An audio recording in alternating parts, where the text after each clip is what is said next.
இன்றைய தினம் சிறகடிக்க மாசி சீரியலில் பார்த்தீங்கன்னா சிந்தாமணி கூறியபடியே பைனான்சியர் போலீஸ் ஸ்டேஷனுக்கு ரோஹிணிக்காக கேஸை வாபஸ் வாங்குவதாக கூறுகிறார்.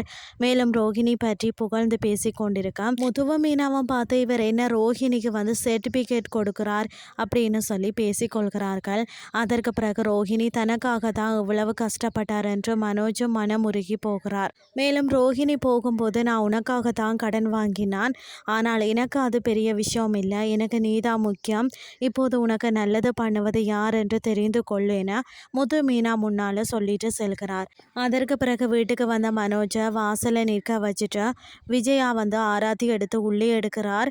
இதன் போது ஸ்ருதி இனி இப்படியான திருட்டு வேலை பண்ணாமல் இருங்க என அட்வைஸ் பண்ணுகிறார்.